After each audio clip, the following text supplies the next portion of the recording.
عنایت کر۔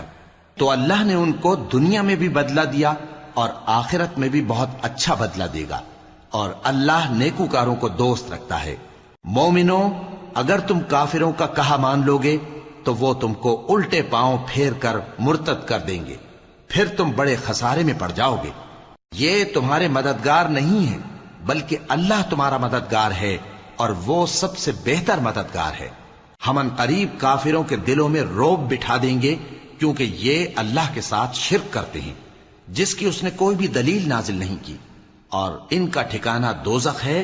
وہ ظالموں کا بہت برا ٹھکانہ ہے۔ اور اللہ نے تم سے اپنا وعدہ سچا کر دیا، یعنی اس وقت جب کہ تم کافروں کو اس کے حکم سے قتل کر رہے تھے، یہاں تک کہ جو تم چاہتے تھے اللہ نے تم کو دکھا دیا۔ اس کے بعد تم نے ہمت ہار دی اور پیغمبر کے حکم کی تعمیل میں جھگڑا کرنے لگے، اور تم نے اس کی نافرمانی کی۔ بعض تو تم میں سے دنیا کے طلبگار تھے اور بعض آخرت کے طالب۔ اس وقت اللہ نے تم کو ان کے سامنے سے ہٹا دیا تاکہ تمہاری آزمائش کرے، اور اس نے تمہارا قصور معاف کر دیا، اور اللہ مومنوں پر بڑا فضل کرنے والا ہے۔ وہ وقت بھی یاد کرنے کے لائق ہے جب تم لوگ دور بھاگے جاتے تھے اور کسی کو پیچھے پھر کر نہیں دیکھتے تھے، اور رسول اللہ صلی اللہ علیہ وآلہ وسلم تم کو تمہارے پیچھے کھڑے بلا رہے تھے، تو اللہ نے تم کو غم پر غم پہنچایا تاکہ جو چیز تمہارے ہاتھ سے جاتی رہی یا جو مصیبت تم پر واقع ہوئی ہے اس سے تم غمگین نہ ہو، اور اللہ تمہارے سب اعمال سے خبردار ہے۔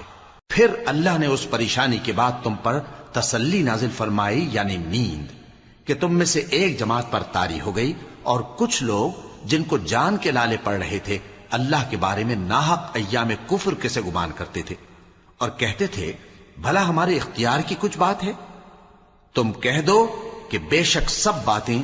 اللہ ہی کے اختیار میں ہیں۔ یہ لوگ بہت سی باتیں دلوں میں مخفی رکھتے ہیں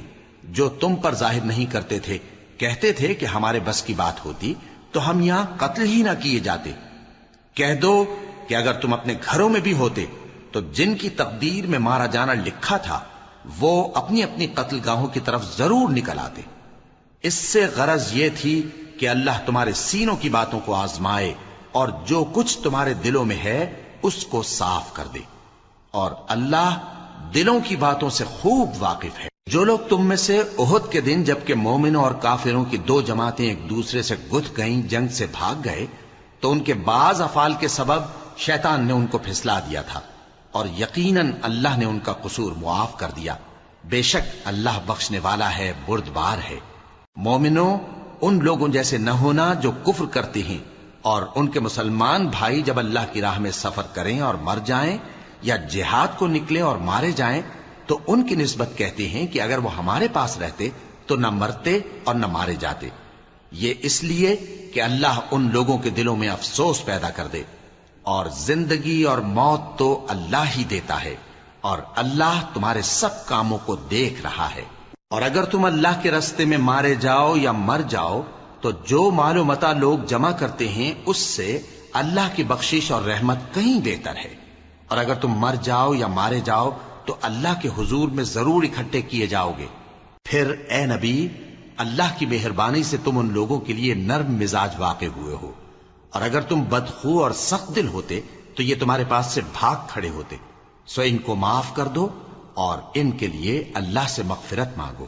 اور اپنے کاموں میں ان سے مشورت لیا کرو، اور جب کسی کام کا پختہ ارادہ کر لو تو اللہ پر بھروسہ رکھو، بے شک اللہ بھروسہ رکھنے والوں کو دوست رکھتا ہے۔ اگر اللہ تمہارا مددگار ہے تو تم پر کوئی غالب نہیں آ سکتا، اور اگر وہ تمہیں چھوڑ دے تو پھر کون ہے اس کے بعد تمہاری مدد کرے۔ اور مومنوں کو تو چاہیے کہ اللہ ہی پر بھروسہ رکھیں، اور کبھی نہیں ہو سکتا کہ کوئی پیغمبر خیانت کرے، اور خیانت کرنے والوں کو قیامت کے دن خیانت کی ہوئی چیز اللہ کے روبرو لا حاضر کرنی ہوگی، پھر ہر شخص کو اس کے اعمال کا پورا پورا بدلہ دیا جائے گا، اور ان کے ساتھ بے انصافی نہیں کی جائے گی۔ بھلا جو شخص اللہ کی خوشنودی کا تابع ہو وہ اس شخص کی طرح ہو سکتا ہے جو اللہ کی ناخوشی میں گرفتار ہو، اور جس کا ٹھکانہ دوزخ ہے اور وہ برا ٹھکانہ ہے۔ سب لوگوں کے اللہ کے ہاں مختلف درجے ہیں، اور اللہ ان کے سب اعمال دیکھ رہا ہے۔ اللہ نے مومنوں پر یقیناً احسان کیا ہے کہ ان میں انہی میں سے ایک پیغمبر بھیجے